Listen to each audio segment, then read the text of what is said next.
Hi, and welcome back to the United Synagogue Lunch and Learn series. This week, streaming live from Barnet United Synagogue. And I've called this week's topic the Post-Doughnut Fast, or the 10th of Tevet. So during the festival of Chanukah, we enter a new month, that of Tevet. Chanukah spans 2 months, and it's quite a timely fast day, I would say, because over the last 8 days, we've probably been gorging ourselves on incredibly unhealthy deep fried foods as per Chanukah. For the donut purists out there, I've stuck some jam donuts here, but give me a Dunkin' donut any day of the week or any day of Chanukah. What I'd like to do today is to really examine what this fast day, the 10th of Tevet, is. The 10th day of the month of Tevet. What are we marking on this day? Why are we fasting? It's one of the less major, or what we call one of the minor fast days, but I think we'll discover it's not that minor after all, and kind of straddles really between what a minor fast and a major fast really is. So let's have a look. Where do we first encounter the notion of a calamity, or of a something that occurs on Asara B'Tevet, on the 10th day of Tevet? And in the Shulchan Aruch, our code of Jewish law, where we really turn to get most of our halachot, most of our Jewish laws and customs, it says chayavim lihitanot. We are obligated to fast on the 9th of Av, so that's Tisha B'Av, and on the 17th of Tammuz, as well as on the 3rd of Tishrei, which is Tzom Gedalia, as well as the 10th of Tevet, on account of the terrible things that occurred on these days. Now, some of these we know more than others. For example, Tisha B'Av, we know that the temple was destroyed, that both of our Beit HaMikdash, both of the temples were destroyed on Tisha B'Av, as well as other calamities throughout history. 17th of Tammuz, the 3rd of Tishrei, the day after Rosh Hashanah, Tzom Gedalia, but the 10th of Tevet as well. So we're lumping all of these fasts together. These are all, we have very strong halachas to fast on these days. What calamity befell us on the 10th of Tevet? So to find our first source for a calamity that befell on the 10th of Tevet, we actually can go right back to biblical sources. When I say biblical, this is in the book of Melachim, so one of the prophetic works. If anyone was logged in last week, and remember, we had our 3 columns. We had Torah, Nevi'im, and Ketuvim. Torah, the 5 books of Moses; Nevi'im, all of the books of the prophets. In the book of Melachim Bet, in the 2nd book of Kings, it tells us that it was the 9th year of the reign of Nebuchadnezzar, on the 10th day of the 10th month, that Nebuchadnezzar moved against Jerusalem with his whole army. In the 9th year of the king's reign, rather, not Nebuchadnezzar's reign. Nebuchadnezzar moved against Jerusalem with his whole army, and he besieged it. And they built towers against it all around, and the city continued in a state of siege until the 11th year of King Tzidkiyahu. So in the 9th year of King Tzidkiyahu's reign, Jerusalem becomes besieged. But it's only 2.5 years later, in the 11th year of King Tzidkiyahu's reign, when the temple is actually destroyed, when Jerusalem is decimated, when the Beit HaMikdash is entirely defiled, destroyed, and Jewish people are dragged out into the diaspora. That's the 9th of Av. But we're predating this by 2.5 years. The 10th day of the 10th month, Asara B'Tevet, is when the city of Jerusalem becomes besieged. This is our primary source for the calamity that befell the Jewish people on the 10th day of the month of Tevet. In comparison to Tisha B'Av, possibly a bit more minor, which is why it doesn't have the same weight as the fast of Tisha B'Av. But this is at least our first source for what's occurred on Asara B'Tevet to turn it into a fast day. But it's actually not historically the only thing that we are marking. Where else can we find some proofs or some indication of what else we are marking on the 10th of Tevet? And we can find that in some of the selichot, some of the medieval Jewish poems that are composed as liturgical editions for the fast days. Not just, we're most of us familiar with the notion of slichot around Yom Kippur. For Sephardim, we recite slichot for an entire month before. for the entire month of Elul for Ashkenazim for that last week before Rosh Hashanah, and then again on Yom Kippur. But slichot are actually liturgical additions that we encounter on other fast days as well. So let's have a look at one that's composed in the year 1050 by someone called Joseph B. Samuel, and it's a slichot edition that some communities might add to Shacharit on Asara B'Tevet. And Joseph B. Samuel has composed this medieval poem called Azkaramatsuk. And he says there, I remember the distress which befell me. This is on Asara B'Tevet. 3 blows he, that's God, inflicted on me in this month. On the 8th day, the Greek king compelled me to translate the Torah into Greek. On the 9th, Ezra the scribe was forcibly torn away. And on the 10th, the day when the Babylonian enemy began to lay siege to Jerusalem prior to the destruction of the first temple. So what azkaramatsuk, what this liturgical poem is indicating is that actually we're not just marking one calamity on the 10th of Tevet, we are marking a grand total of 3 on the 8th, on the 9th, and on the 10th.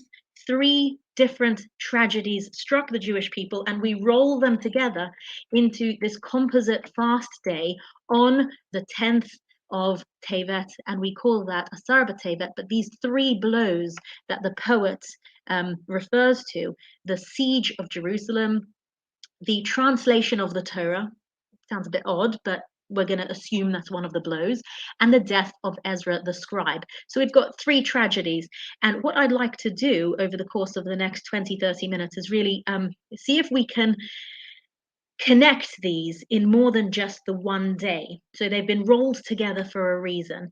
So what we're going to suggest is that, thank you, Conspiracy Keanu, it is all connected. This composite fast day of the 8th, the 9th, and the 10th, all these 3 events are somehow connected. Somehow we're mourning the same thing, we're marking the same thing. We're going to try and triangulate them. So just as a whistle-stop tour of Jewish history so that we can get our head into the context of when these 3 tragedies struck. The final Babylonian siege of Jerusalem, which we've just encountered in the book of Melachim Bet, in the book of the Nevi'im, in about 425 years before the Common Era, was that final siege. And again, 2.5 years later, on Tisha B'Av, the first Beit HaMikdash is destroyed in the year 423 BCE. A couple of hundred years later, the second temple is starting to be built. It's finally completed. And then we encounter this individual called Ezra. Ezra, who leads a wave of return of the Babylonian exiles back into the land of Israel, and starts this renaissance in Israel, where we populate the country of Israel again, and also restart the services in the temple. And then in the year 313 BCE, Ezra dies, and it's only after that that the Torah is translated into Greek, otherwise known as the Septuagint. So there are punctuated events: the Babylonian siege in 425 BCE, Ezra's death in 313 BCE, and between that, the Beit HaMikdash is destroyed and the second Beit HaMikdash is built, and the story of Purim comes between those 2. And then in 246 BCE, the Torah is translated into Greek, and it's only after these 3 calamities that we encounter the Chanukah story. Remember, again, that Greek empire that was crushing the Jewish people at that point. So again, where do we encounter these stories? In the grand corpus of the Tanakh, the Torah, Nevi'im, and Ketuvim. So it's in that middle section of the prophets of the Nevi'im that we encounter the destruction of the first temple. And it's in that last section, the Ketuvim, I don't know if you can see my cursor on screen, in that last section, the Ketuvim, the writings, where we encounter the story of Ezra. So one of those last, we see Ezra and Nehemiah, sometimes considered to be the same individual, certainly the last prophets of Israel, and their story of return to Israel, and the political landscape and religious landscape at that time is recorded in those books of Ezra and Nehemiah, and then ultimately the death of Ezra, and so on and so forth. After this week, as we discussed last week, that the story of the Chashmonaim, the story of Chanukah, doesn't appear in any of the Tanakh, but rather is part of the apocryphal works, the deuterocanonical works, which come after this, the ratification of the Tanakh in its final form. So what we're going to do is we're going to attempt to triangulate all three of these tragedies: the translation of the Torah, the death of Ezra, and the siege of Jerusalem. Let's get started. And to do that, we are going to need a bit of context. So let's start with the translation of the Torah. What is so calamitous, one might ask, about the translation of the Torah? I mean, the death of a Jewish leader, a Jewish Torah scholar, Ezra the scribe, I can understand. So we'll fast on the anniversary of his death. The anniversary of the siege of Jerusalem, which we can understand is the springboard for the 9th of Av, eventually for the destruction of the temple in Jerusalem and the diaspora. This kickstarts the entire process. The siege of Jerusalem is really the beginning of that. So, I can kind of understand that one also. I might question why we need to mark it if we already have Tisha B'Av and we already have the 17th of Tammuz, which also has to do with the destruction, the beginning of the 3-week period of mourning. So why do we need yet another fast to mark that? But it's this one that I'm really stuck on, the translation of the Torah into Greek, otherwise known as the Septuagint, the book of 70. So let's have a look at one of the sources for this. So again, context. Looking at the Talmud now, we're looking at the tractate Megillah in the Gemara, and it says Maaseh. So we're going to be told a story. It happened. But Talmai Hamelech. Talmai is Ptolemy, the king. It happened that King Ptolemy brought together 72 elders, and he placed them in 72 separate rooms without telling them why he had brought them together.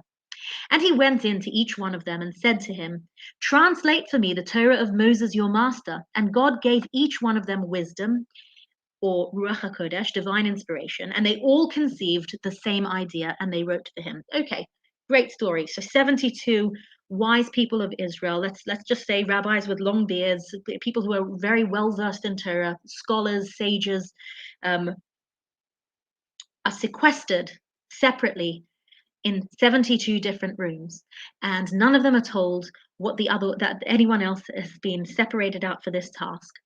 And the king at the time, King Ptolemy, asks each of them to write an independent translation of the Torah. And it just so happens that each one of them translates the Torah in exactly the same way. So we have 72 carbon copies of the Torah. So I can understand there's something quite miraculous going on here, because we know that someone translates text from one language to another. No two translations are going to be rendered exactly the same. There's nuance, there's sensitivities, there's syntax difference between translations. That's why we have various translations of books that are written in other languages. So there's some kind of miracle occurring here. There's some kind of divine inspiration that's descended on each one of these 72 individuals who translate the Torah. And again, this is why it's called the Septuagint, which means 70. I guess they've rounded down the number here, or the number actually differs depending on what source, even Gemara and Torah source that we look at. Okay, but again, is it so big a deal? Like, what's the big deal about translating the Torah? It's a cool story, but like, what's the deal? Who is Ptolemy? And this further context will give us a bit of a glimpse. And it's not Mr. Alderman Ptolemy Tortoise, the Beatrix Potter figure, but rather I've lifted this straight from Wikipedia. I hope that's okay. Ptolemy II Philadelphus, literally translating into Ptolemy, sibling lover, certainly loved the Jews to death, from 309 to 246 before the Common Era, also known posthumously as Ptolemy the Great. And there you see his name in Greek. If anyone recognizes Greek, I would say it's all Greek to me, but I said I wouldn't do any puns this time round. He was the pharaoh of Ptolemaic Egypt from 283 to 246 before the Common Era. And he was the son of Ptolemy I, the Macedonian Greek general of Alexander the Great, who founded of the Ptolemaic kingdom. So again, this is all part of that Greco-Egyptian empire that contextualizes the Chanukah story as well, that landscape, that backdrop of the Chanukah story and of Ezra and all of these latter stories are to the backdrop of that Greek empire.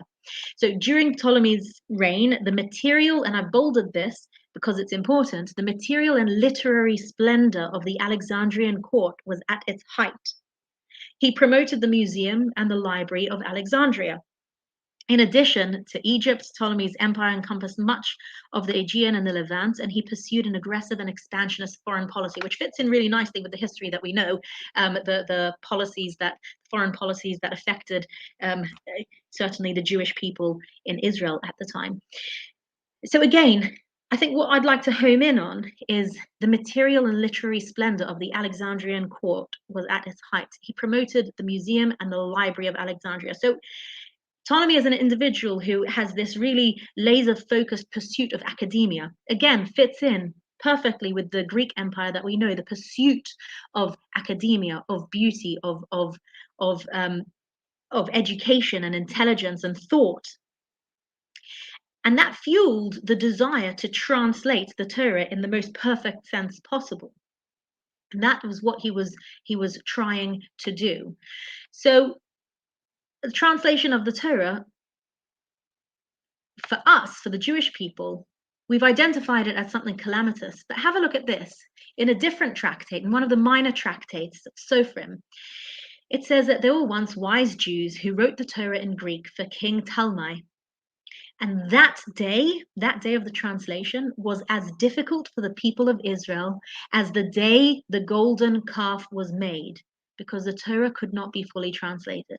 Now, back up a second. As difficult as the sin of the golden calf, I mean, this is not really making sense, because we know that the sin of the golden calf is like the biggest blemish on our national history. We're suffering for it still today. It's the biggest, arguably the biggest sin in Jewish history. Picture this, a new people, right, on the cusp of religious birth, or just gone through a religious birth as a nation, standing at the foot of Sinai, and just been given the 10 commandments, and Moses is up there on the mountain, and he's coming back down again, tablets in his arms, and he misses his deadline, or he doesn't. They miscalculate his deadline by one day, and in that one day they build this golden calf to God, or not to God, they build this golden calf and call it God, and somehow replace God, so to speak. They reject God, reject Moses, and replace it with this golden calf. And God is so angry. Hashem says, you've rejected me, I'm rejecting you. I no longer am interested in this nation that I took out of Egypt. And Hashem is ready to start again with Moses and the offspring of Moses. But Moses begs and pleads until he changes Hashem's mind, but we suffer for it. 40 years we traipse through the desert, an entire generation is wiped out and can't enter the land of Israel. This is still the biggest blemish on our national history, and yet we are comparing the translation of the Torah to this calamity. Something doesn't make sense. What's more, we all function on a daily basis with translations of the Torah, and I don't just mean Art Scroll, although here I've put in images of Art Scroll, but Koran and any other translation that you want to that you pull from the library shelves. I personally use Safaria or other computer-based, technology-based translations on an almost daily basis. What's the issue? What is the issue? So, Kermit, we need a little bit more context yet again. And I think in order to get more context, we're going to have to jump across to our next calamity, and that is the death of Ezra the scribe. So again, where does this fall? So we're talking about 100 years later, or less than 100 years later, when Ezra the scribe, out in Babylon, hears of the return to Israel. There's the construction of the second temple is in full swing. And Ezra decides, that's it. I'm leading, I'm making aliyah. And anyone who wants to join me, come along with me, and we'll make aliyah together, and we'll repopulate Israel as the Jewish people. And, we're all nationalistic. And Ezra manages to whip the people in the diaspora into this frenzy, this aliyah frenzy. Come on, guys, let's go. Let's, the temple's being rebuilt. We can go there. We can reinstate sacrificial services and religious practice. We can be a nation state again, not just a nation state. We can be a religious people again, with a center with a spiritual center, the Beit HaMikdash, and we can start services again and just be Jews, expressing our Jewishness as we're supposed to. And he leads this wave of migrants from the diaspora back into the land of Israel. Now, for all of Ezra's enthusiasm, what he's met with is actually a bit of a letdown. Now, not only does Ezra bring people back to Israel, he is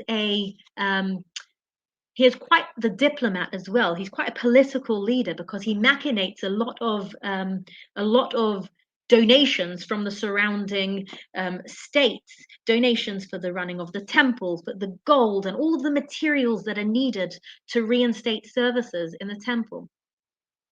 He was on fire. This guy was absolutely on fire. A religious leader, a spiritual leader, a political leader, everything. And in the book of Ezra itself, we read that Ki Ezra hechin levavo lidrosh et Torat Hashem v'la'asot ulelamed b'Yisrael chok u'mishpat. For Ezra had dedicated himself to study the teaching of Hashem so as to observe it, and to teach laws and rules to Israel. So he's being positioned not just as a political leader, not just as an aliyah encourager, but also as a legalistic, as a halachic, as a rabbi, as a spiritual and religious leader. So he incorporates all of these things. But again, what greets Ezra when he finally does get to the land of Israel? Well, what he sees is a sad, sad people, an assimilated people, those migrants who have already returned, those migrants who have been there for the last few decades, those people who've beat him to the land of Israel and who are already there, are assimilated, are intermarried, and they've taken the daughters of other nations as their wives for themselves and for their sons, so that their offspring has become intermingled with the peoples of the land. And Noch, who is it who leads the way? Are the officers and the prefects who have taken lead in this. So it's the aristocracy. It's all those ones at the top. This is not just, the Joe Schmoes. These are all the community leaders who have intermarried, who have non-Jewish wives. Who is halachically Jew? Who is genuinely Jewish in this landscape of assimilation? Who is it? This is what greets Ezra. And what does he do when he sees this, and when he hears this? He goes into a state of mourning, a mourning so deep that it affects all of the people who've come with him from the diaspora. Not just them, it affects all the people who are already there, who have transgressed, who have assimilated, and they see him and they realize, like, what have we lost? What have we done? We're not living authentically and genuinely. He rents his garments and robe. I tore hair out of my head and beard, and I sat desolate, and around me gathered all who were concerned. And so what he does is, Ezra leads them into this state of teshuvah, into this state of return. How does he do this? Well, he's an inspirational person. There's a little bit of the cult of the personality here, it seems. So it might not be. But what he does is he enacts certain behaviors in order to bring people back to tradition, to bring people back to Judaism. One of the first things he does is, somehow he manages to convince people to separate from their non-Jewish spouses. He also takes really comprehensive census material, and a lot of the book of Ezra is quite literally a census, which recognizes legitimate families, legitimately Jewish families, and who they've married, and which son belongs to which father, and which families, which are Kohanim, which are Leviim, the priests, the Levites, the Yisrael. And he manages to collect all of this information, at least as a starting point, to create a record of who the Jewish people in the country are. So he's met with some support, quite a lot of support, but also some pushback as well. But this isn't all that Ezra does. It's not just about keeping Jews marrying Jews, because that's not all there is to Judaism. We're told that Ezra did many things to bolster religious practice, not just to bolster, because before he could bolster religious practice, Ezra had to reintroduce religious practice. This is, remember, an assimilated people. They'd been in the diaspora. They'd adopted other cultures, other languages. The lingua franca, there wasn't one any longer. In all the Babylonian Empire, remember the Purim story. This is post-Purim story, and we speak about all of the Medinot that King Ahasuerus ruled over. There's each one quite distinct in itself. All these different nation states that, well, not nation states, all these different principalities that come under the one empire, but all with their own patchwork cultures and tongues. And the Jewish people were now a patchwork people returning to the land of Israel. They'd lost their heritage, they'd lost their identity. And what Ezra tries to do is to reassert that. And so we're told, and this is in the Gemara, the Talmud Bava Kama 82a, Asara Takanot Tikan Ezra, that Ezra made 10 Takanot, enactments. And I've selected 3 relevant ones here. So the first is reading the Torah at Mincha on Shabbat. Now we all know that on Shabbat morning we read from the Torah, but what Ezra enacted is that at Mincha we bring out the Torah scrolls again and we read from the Torah again, a shorter portion.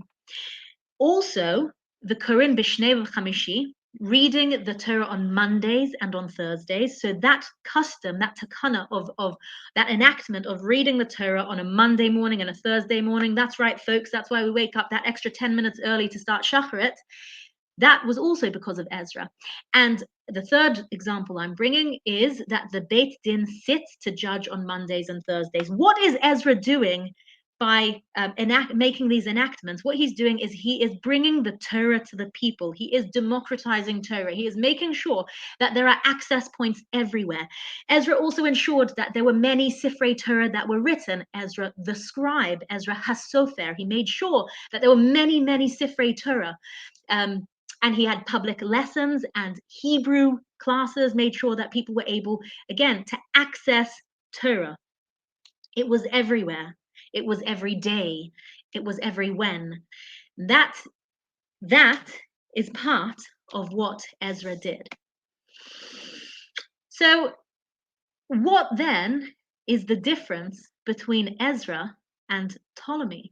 I mean, they were both kind of doing the same thing, bringing Torah to the masses. Ptolemy by translating the Torah and sticking it in a library so that anyone could pull it off the shelf and read a translation and understand it. And Ezra, who also made sure that it was accessible to everybody. So wherein lies the difference here? Because it's kind of difficult to see. And the difference, I would say, is motive. Where Ezra sought to inspire a Jewish population, where Ezra sought a religious renaissance that was tethered to the identity, religious and spiritual identity of a people, the Greek culture, Ptolemy's Greek culture of academia, sought to reduce the Torah to a curio book furnishing library shelves in Alexandria.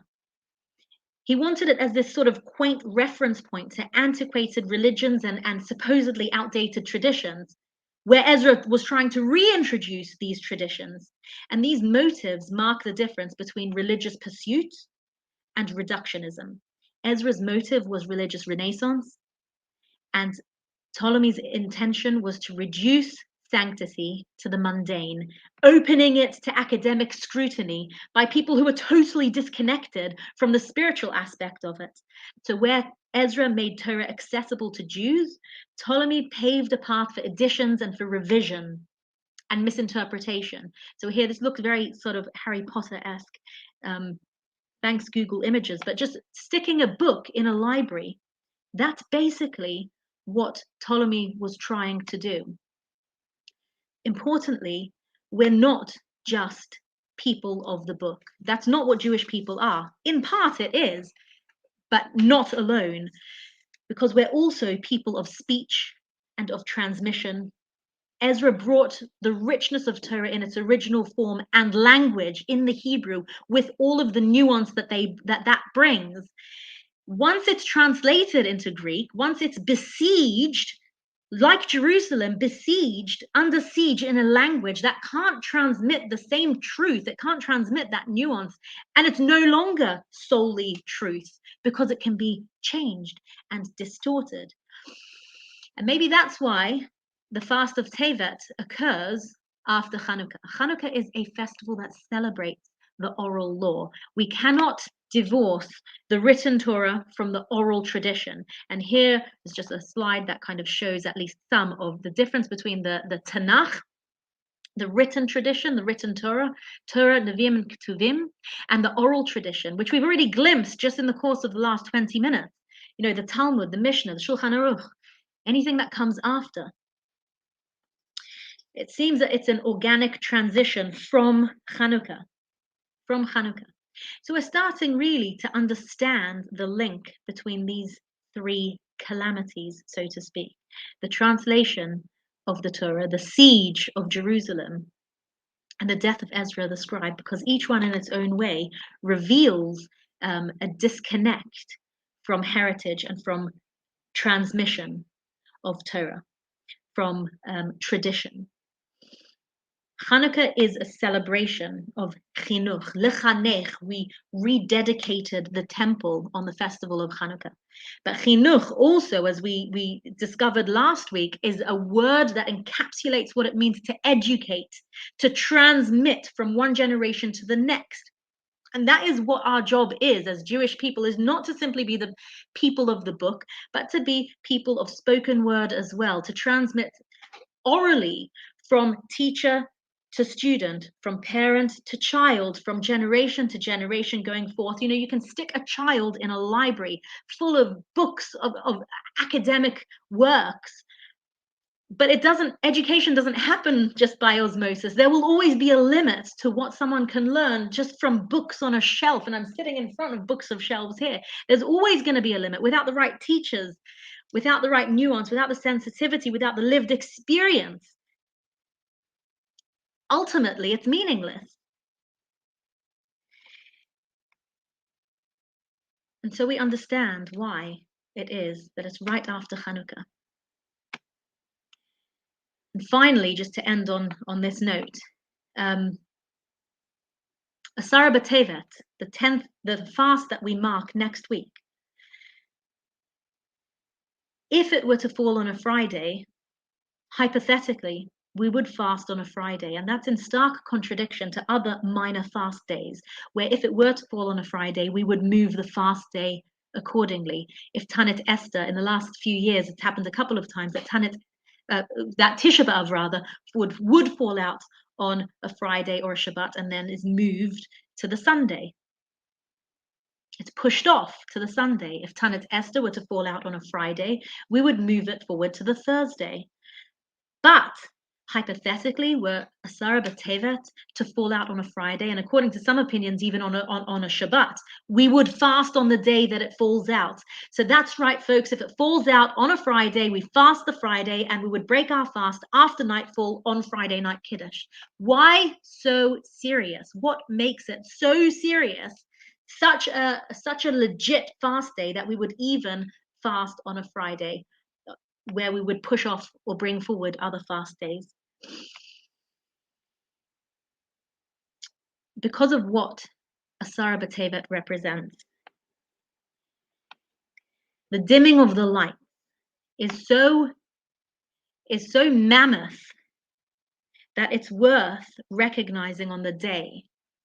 And this is my little Ezra. Yes, I have a son called Ezra, and he turned 3 over Chanukah. And this is him lighting all 8 candles on Sunday night. So this photo was taken a couple of nights ago. Asara B'Tevet recognizes the dimming of the light, and that is legit enough to mark on the day that it falls out. Right after Chanukah, and I think that the Chanukah is the highest point of the winter season. It makes me think of the Shakespeare.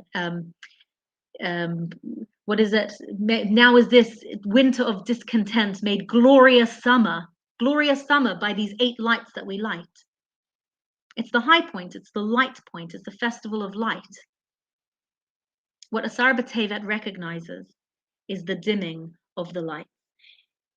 It reminds us of what there is to lose, what Chanukah represents, that of chinuch, what can be lost in all 3 of these scenarios, all 3 of these tragedies: the loss of Ezra, the loss of his representation of oral Torah, the loss of oral Torah, the loss of Chanukah, of chinuch, of teaching our Masorah,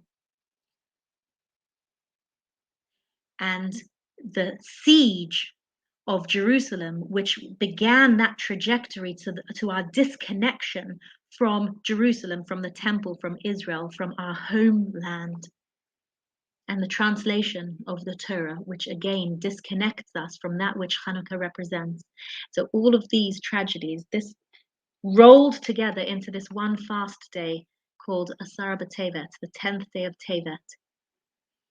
It compels us to carry that torch of Chanukah onwards. The lessons of Chanukah and of chinuch, of carrying on our heritage, teaching our Masorah, our birthright, and not simply being the people of the book, but people of speech and transmission as well. And that's important enough to fast on a Friday. As ever, questions, comments, or thoughts, drop me an email, shoshana@barnetsynagogue.org.uk. Have a wonderful winter.